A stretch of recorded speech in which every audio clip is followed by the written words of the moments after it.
Yeah, Med Decode. Welcome to Med Decode. Today we're jumping into something kind of sneaky, a health threat that's really common but flies under the radar. You know, the person who looks okay, maybe steps on the scale, sees a normal number. But they're carrying this hidden risk right around their middle. Exactly, that skinny fat phenomenon, or the more technical term. Normal weight abdominal obesity. Yeah. And honestly, until pretty recently, medicine just didn't fully grasp how serious it is. So our deep dive today, it's all built around two really big new studies, both just published in JAMA Network Open, one global, one focused on the U.S. And these aren't just tweaking the definition of obesity, are they? No, not at all. They're kind of tearing up the old rule book, challenging everything. Right. So our mission here is to figure out why BMI, body mass index, the thing doctors have used for decades. Why it's just not enough anymore. Yeah. If your BMI is technically normal, but you've got that belly pouch, well, you're exactly the high-risk group we're digging into today. It's a pretty radical rethinking of what a healthy weight actually means. It really sounds like a major shift. It is. These studies show that just relying on BMI means health systems are, well, missing millions of people who look healthy on paper, But aren't. but are quietly developing serious metabolic problems. And knowing this, it really demands action from doctors, from the public, from everyone. Okay, let's unpack it. Starting with the big picture, the global view. That first source, the Ahmed study, you said massive. Oh, it's massive. Seriously, a cross-sectional analysis, right? Yeah. They looked at data from 471,228 adults across 91 countries. It's like a giant worldwide health checkup, Yeah. but specifically looking at people who seem healthy based on weight. And what was the headline finding, the really surprising part? Well, what's fascinating or maybe alarming is how widespread this hidden issue is. They focused only on people whose BMI was in that normal range, 18.5 to 24.9. And they found that 21.7% of these supposedly normal weight adults also had abdominal obesity. Wait, say that again? 21.7%. Yep. More than 1 in 5 people globally with a normal BMI were carrying too much fat around their waist. 1 in 5. That's huge. So that 21.7% is the skinny fat group, the NWAO population. How did they define abdominal obesity across so many different countries? Good question. They needed something consistent. So they used the standard public health criteria for waist circumference. For women, it's 80 centimeters or more. Which is about 31.5 inches. Right. And for men, it's 94 centimeters more. Around 37 inches. Exactly. So if your BMI is normal, but your waist hits or goes over those numbers, boom, you fall into that high-risk NWAO category, according to this study. You can see how easy it'd be to miss, right? You look at the scale, think you're fine. Meanwhile, your metabolism is really struggling. Did this study link this NWAO group to actual bad health outcomes, like consistently everywhere? Consistently, yes. That was key. The risks were definitely higher, didn't matter which country they looked at, compared to people with normal weight and a normal waist. The NWAO group, the skinny fat folks, had 1.81 times higher odds of having diabetes. Almost double the diabetes risk, just based on where the fat is stored, not how much you weigh overall. Exactly. It's pretty shocking when you put it like that. What else? It didn't stop there. They also had 1.29 times higher odds of hypertension, high blood pressure. Another silent killer. Right. And their lipids, their fats in the blood, were off too. 1.56 times higher odds of high triglycerides and 1.39 times higher odds of high total cholesterol. So the message from this global snapshot is pretty clear then. Crystal clear. Just using BMI, it's not enough. Clinically insufficient. It lets millions of people who are metabolically vulnerable just, slip through the cracks. Okay, so the global study proves BMI is failing us. That sets up the second source perfectly, doesn't it? The Fourman study. It does. This one proposes a whole new way to define obesity, based on work by the Lancet Commission. It's trying to fix the very problem we just talked about. A new framework. What does it involve? It's about looking beyond just BMI. It integrates BMI, yes, but combines it with other body measurements and their anthropometrics. Things like waist circumference, waist-to-hip ratio, body fat percentage. So looking at the whole picture, not just height and weight. Makes sense. Exactly.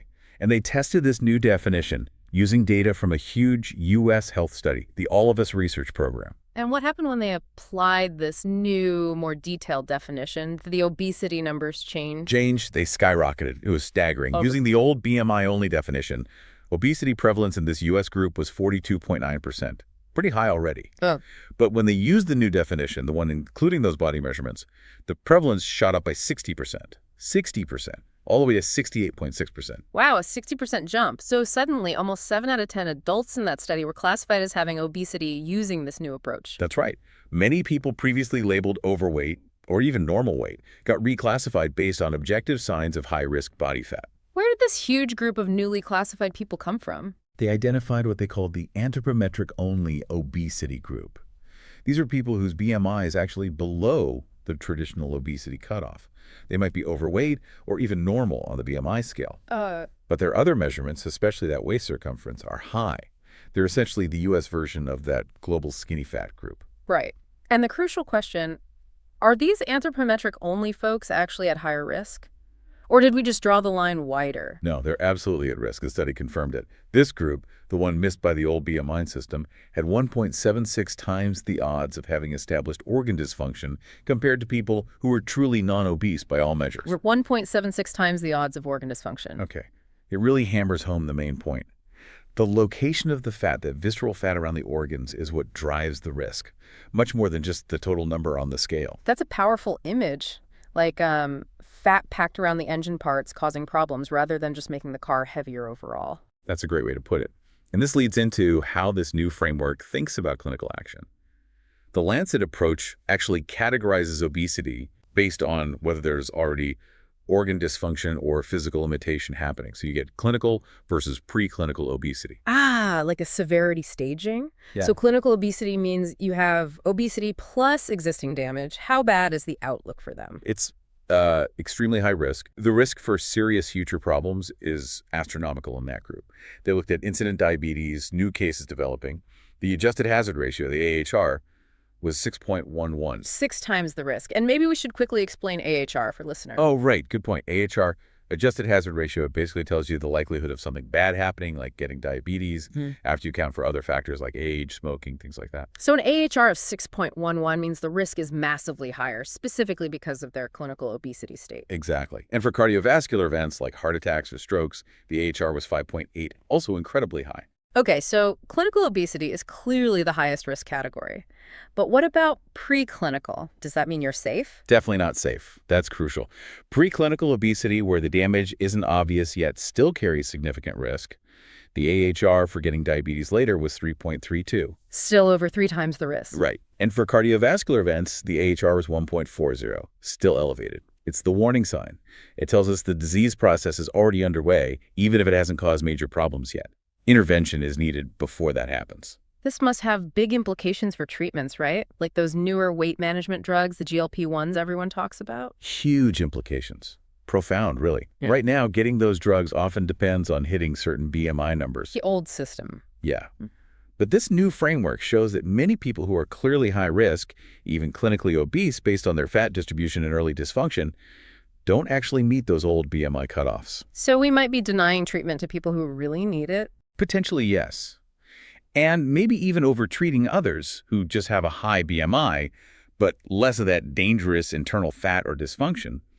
It forces a rethink of who needs intervention most urgently. Did they mention anything about age? Does this change as we get older? Yes, they specifically noted that. The prevalence of obesity, especially that high-risk clinical obesity, went up dramatically with age. Using the new definition, almost 80% of people aged 70 or older fell into the obesity category. 80% of older adults. It highlights how fat tends to shift towards the abdomen as we age, making those waist checks even more important for older individuals. Okay, let's boil this all down. For someone listening right now trying to make sense of both the global picture and the U.S. study, what's the single most important message? The core message really is this. Your health risk isn't just about the number on the scale. It's fundamentally driven by where your fat is stored. Specifically, that visceral fat, the stuff deep inside around your organs. The metabolically active stuff. Exactly. That's the fat that messes with your hormones, causes inflammation, and directly leads to those high rates of diabetes, high blood pressure we've been talking about. So the practical advice that comes out of this? It's simple, and it costs nothing. Stop only looking at the scale.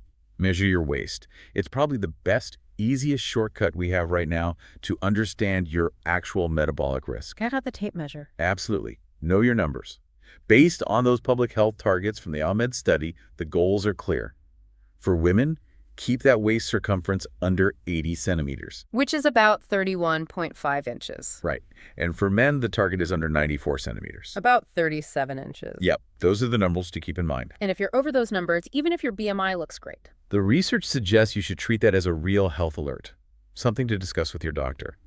It's how we can start catching this skinny fat wrist early, when intervention can make the biggest difference. So using both BMI and waist measurements gives a much clearer picture. Much clearer. It lets us target help much more precisely. And that's vital, not just for individuals, but for hitting those big global health goals, like the UN target for reducing deaths from non-communicable diseases. So wrapping up this deep dive, the old BMI standard, it's clearly missing millions of high-risk people around the world, the skinny fat population, undiagnosed and at risk. And these new, more comprehensive ways of looking at obesity are forcing us to shift focus. It's less about total weight, more about fat quality and location. Exactly. We're moving from asking how much do you weigh to where is your fat and is it causing problems? Which leaves us with a kind of provocative final thought to chew on, doesn't it? Go on. Okay, so imagine a future treatment, maybe a drug, maybe a specific type of exercise, and let's say it's proven to selectively target and reduce that harmful visceral fat. But maybe it doesn't cause huge changes in overall body weight. Should we prioritize giving that specific therapy to those high-risk, anthropometric-only obese individuals, the ones with normal BMI but dangerous belly fat, even if they don't meet today's BMI rules for treatment? Then a fascinating question. It flips the script entirely, moving away from just weight loss numbers. Towards achieving a genuinely healthier body composition from the inside out, a smarter way to prioritize health. Definitely something to think about. Thank you for joining us for this deep dive. My pleasure. We'll see you next time. And that's a wrap on this episode of MedDecode. I really appreciate you joining me today. If something we talked about sparked your interest, or if there's a medical term that's been bugging you, let me know in the comments. And if you enjoyed this, be a pal and share it with a friend. We'll catch you on the next one.